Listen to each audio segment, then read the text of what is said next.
I don't know that we least expected Amari Cooper to be traded by the Browns. I kind of thought it was coming.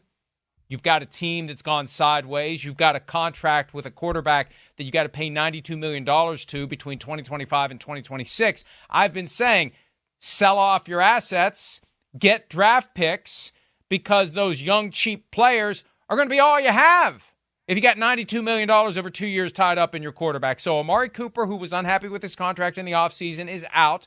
And the Bills, who had been monitoring the Davante Adams situation, have monitored themselves right into a guy who might be as impactful in the Bills' offense as Davante Adams would have been with the arrival of Amari Cooper, Michael. Yeah, I like this move for Buffalo, and give Brandon Beane credit and Sean McDermott. Give them credit for figuring out that what their offseason plan was going to be is not really their vision was not going to come to life. So what we heard in the first 3 games of the season, and Josh Allen, remember Josh Allen had to come out and say, no, I wasn't directing that at Steph Diggs. I love Steph. Well, the whole everybody eats mentality, and guys have to understand it's not going to be one guy. Everybody's going to get the ball. Well, the numbers say that's not quite working for the Bills' passing game, and they need a number 1 wide receiver. They do. And so as much as I love Khalil Shakir, I do, and the rookie Keon Coleman, like all this stuff, they need a number 1, and then Shakir is a good 2. And Coleman, as a rookie, is a good 3. So they needed to reorder the composition of their wide receiver room, and they went out and they got a guy like Amari Cooper, who was struggling not because he can't play anymore. He's struggling because he's playing with the worst quarterback in the NFL and one of the worst offenses in football, and it was not going to happen for him. Now, whether he stays with Buffalo long-term or not, Mike, he is able to reestablish his market value by going to a good franchise and a great quarterback. 3rd-round pick is what the Bills will send to the Browns, along with a 2026 7th-rounder for Cooper and a 2025 6th-rounder. I always get a kick out of those last little grains of sand to try to even out the balance. Well, we want a 6 from you, and we'll give you a 7 in addition to people justifying their existence, I think, worrying about the little extra late-round picks that get swapped as part of these deals. But the bottom line is Cooper's in the last year of his contract. This is the contract he signed with the Cowboys. He's been traded twice under the same deal. Twice.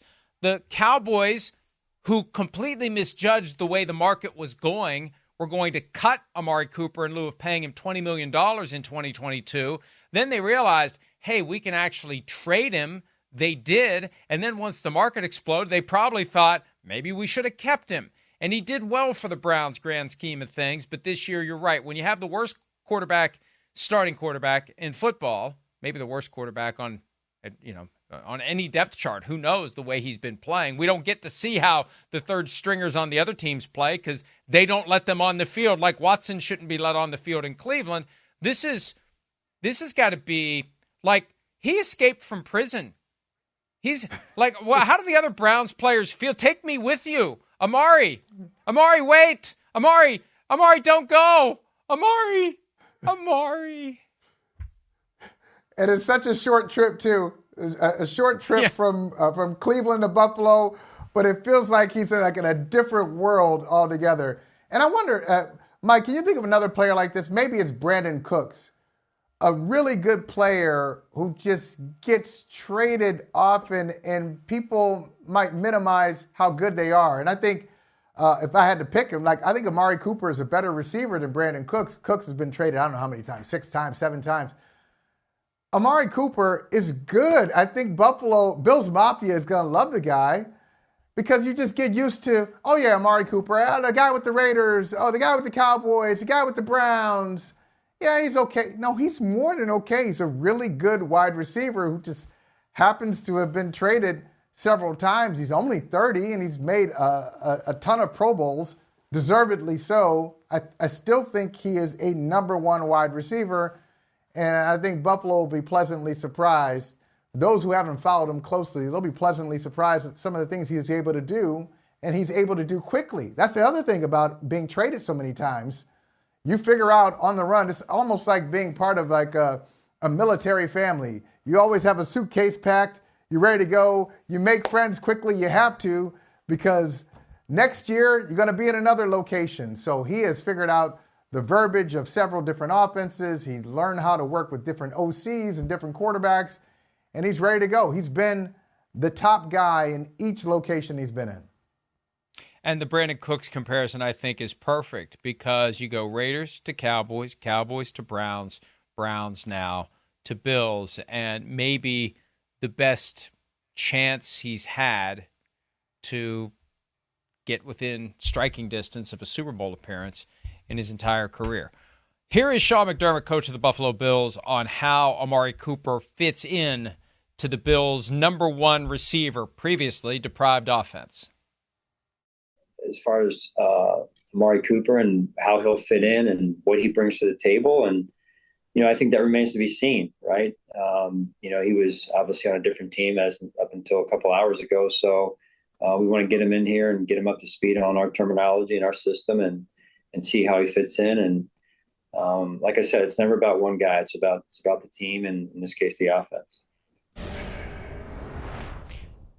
What impresses me about the Bills' willingness to do this, in season, it's hard to muster the nerve to roll the dice. It's difficult to know this is the right thing to do because, and we're going to talk about Jerry Jones' comments from yesterday later in the show, you don't know how a decision is going to play out. You make a stupid decision that works out. You make a good decision that blows up in your face.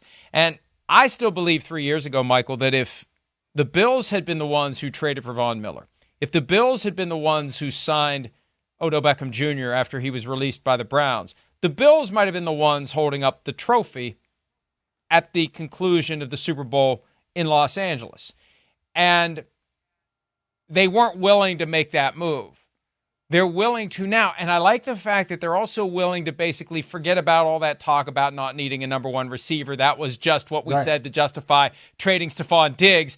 Now we have a chance to get another number one receiver. We've seen what it's like.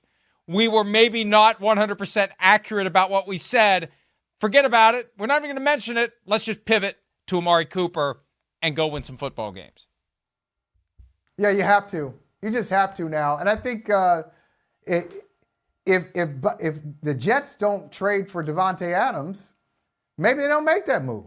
Maybe they don't go out and get Amari Cooper. So it's really a blessing that the Jets got the Jets got Adams. Because I do believe, as you said, the Bills did need it. They needed a number one. I just don't think you can go through the season and be an elite contender with what they have at the wide receiver spot. And those guys might be good. Like Keon Coleman might develop into a number one receiver. We've seen this. Young receivers rarely come in and just get it immediately.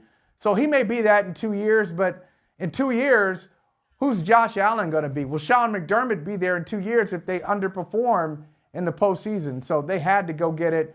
And they look at their only competition in the AFC East, getting Davante Adams, and they got to make a counter move.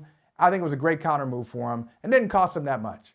Hi, it's Mike Florio. Thanks for watching PFT on YouTube. Hit subscribe for the latest news and analysis from Pro Football Talk.